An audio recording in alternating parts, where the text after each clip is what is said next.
Okay, y'all, this is chapter 2 of the Pilgrim's Progress. Don't forget to subscribe to the channel if you like these videos, and like the video too. Chapter 2. Now I saw in my dream that when Obstinate was gone back, Christian and Pliable went talking over the plain, and thus they began their discourse. Christian: Come, neighbor Pliable, how do you do? I am glad you are persuaded to go along with me. Had even Obstinate himself but felt what I have felt, of the powers and terrors of what is yet unseen, he would not thus lightly have given us the back. Pliable: Oh, snap, whatever. I thought I had the camera on there. Pliable: Come, neighbor Christian, since there are none but us two here. Tell me now further what the things are, and how to be enjoyed, whither we are going. I can better conceive of them with my mind than speak of them with my tongue. But yet, since you are desirous to know, I will read of them in my book. Notice he said he will read of them in his book. He never got the chance to read it. Pliable kept on asking questions. And do you know, and do you think that the words of your book are certainly true? Yes, verily, for it was made by him that cannot lie. Well said. What things are they? There is an endless kingdom to be inhabited, and everlasting life to be given us, that we may inhabit that kingdom forever. Forever. Well said. And what else? There are crowns of glory to be given us, and garments that will make us shine like the sun in the firmament of heaven. This is very pleasant. And what else? There shall be... Hold on a second. Focus.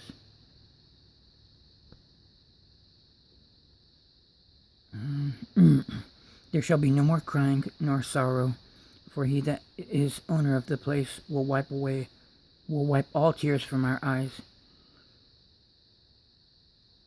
And what company shall we have there? There we shall be with seraphims and cherubims, creatures that will dazzle your eyes to look on them. There also you shall meet with thousands and 10,000s that have gone before us to that place. None of them are hurtful, but loving and holy. Everyone walking in the sight of God and standing in his presence with acceptance forever. In a word, there we shall see the elders with their golden crowns. There we shall see the holy virgins with their golden harps. There we shall see men that by the world were cut in pieces, burnt in flames, eaten of beasts, drowned in the seas, for the love that they bear to the Lord of the place, all well and clothed with immortality, as with a garment. Pliable: The hearing of this is enough to ravish one's heart, but are these things to be enjoyed? How shall we get to be sharers thereof? Christian: The Lord, the governor of the country, hath recorded that in this book. The substance of which is, if we be truly willing to have it, he will bestow it upon us freely. Well, my good companion, glad am I to hear of these things. Come on, let us mend our pace. I cannot go so fast as I would, by reason of this burden that is on my back. Now I saw in my dream that just as they had ended this talk, they drew near to a very miry slough that was in the midst of the plain. Hold on, y'all. I got a scratch.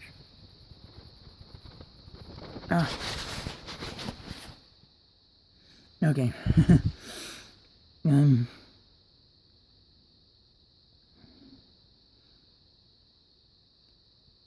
I cannot go so fast as I would by reason of this burden that is on my back. Now I saw in my dream that just as they had ended this talk, they drew near to a very miry slough that was in the midst of the plain, and they, being heedless, did both fall suddenly into the bog.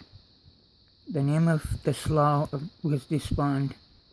Here, therefore, they wallowed for a time, being grievously bedaubed with the dirt. And Christian, because of the burden that was on his back, began to sink in the mire.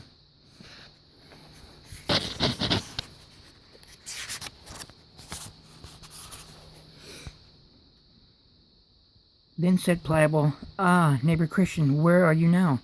"Truly," said Christian, "I do not know." At this Pliable began to be offended.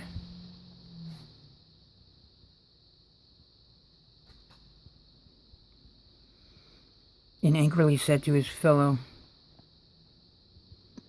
"Is this the happiness you have told me all this while of?" Hold on, let's see. Oh, you can really zoom in on this thing. Oh, hold on. Sorry, you guys. Get over there. All this while of? If we have such ill speed at our first setting out, what may we expect betwixt this and our journey's end? May I get out again with my life? You shall possess the brave country alone for me. And with that, he gave a desperate struggle or two and got out of the mire on that side of the slough, which was next to his own house. So away he went, and Christian saw him no more.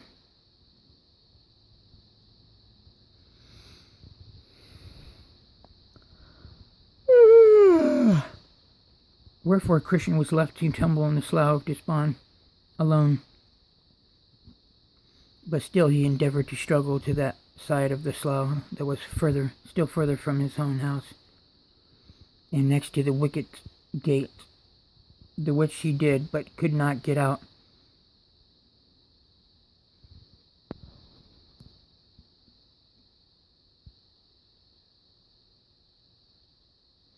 And the which he did, but could not get out, because of the burden that was upon his back. But I beheld in my dream that a man came to him, whose name was Help, and asked him what he did there. "Sir," said Christian, "I was bid go this way by a man called Evangelist, who directed me also to yonder gate, that I might escape the wrath to come. And as I was going thither, I fell in here. But why did you look for this? Why did not you look for the steps?"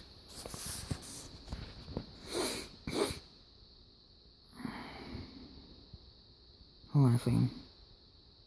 "Fear followed me so hard that I fled the next way and fell in." Hold on, y'all. Arg.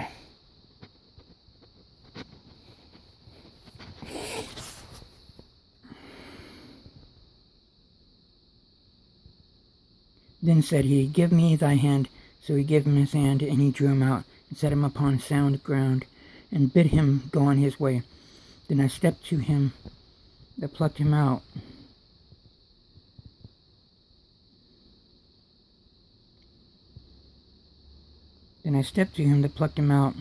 And said, "Sir, wherefore, since over this place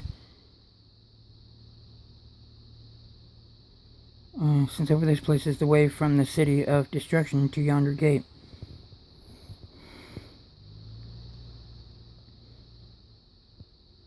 Hold on.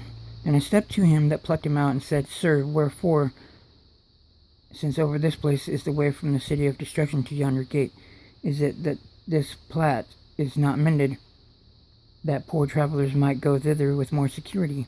And he said unto me, "This miry slough is such a place as cannot be mended. It is the descent whither the scum and filth that attends conviction for sin doth continually run. And therefore it is called the Slough of Despond, for still,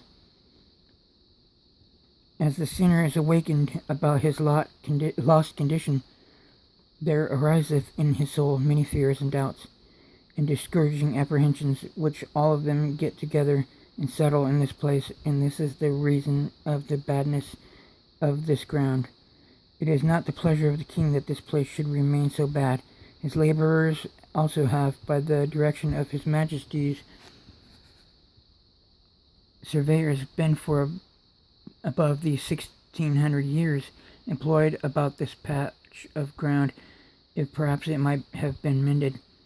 Yea, and to my knowledge, said he, here have been swallowed up at least 20,000 cartloads, yea, millions of wholesome instructions that have at all seasons been brought from all places and all places of the king's dominions, and they that can tell say they are the best materials to make good ground of the place. If so be, it might have been mended, but it is slow to spawn still, and so will be when they have done what they can. Wow. Hold on, y'all. That's crazy.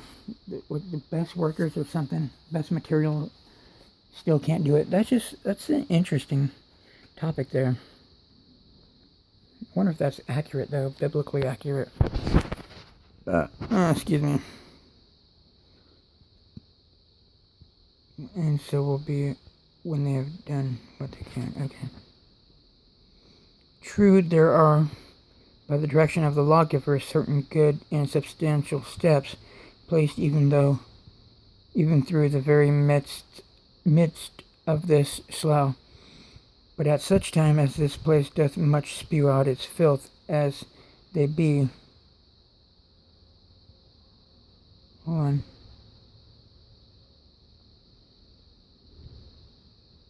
Of this slough, but at such time as this place doth much spew out its filth, as it doth against change of weather, these steps are hardly seen, or if they be, men through the dizziness of their heads step beside, and then they are bemired to purpose. Notwithstanding, the steps be there, but the ground is good when they are once got in at the gate. Now I saw in my dream that by this time Pliable was got home to his house again, so that his neighbors came to visit him, and some of them called him wise man for coming back, and some called him fool for hazarding himself with Christian. Others again did mock at his cowardliness, saying, surely since you began to venture, I would not have been so base to have given out for a few difficulties. So Pliable, where are we at? So Pliable sat sneaking among them, but at last he got more confidence, and then they all turned their tails and began to deride poor Christian behind his back. And thus much concerning Pliable. Wow. Next chapter is chapter 3, which I'm going to read in a little while, maybe tonight, maybe tomorrow. I'm going to try to do a chapter every day. Don't forget to like the video, subscribe, and comment what you think about anything you've gotten, any bits of wisdom you've gotten from these words. Very interesting stuff. I do want to do a study someday, in-depth study, and break it down, like big time. Love y'all, take care, and we'll be at 1,000 subscribers sometime, within a week or two. Don't forget to subscribe to the channel, and take care, y'all. Stay safe. God bless. Jesus loves y'all, and I love y'all. Peace.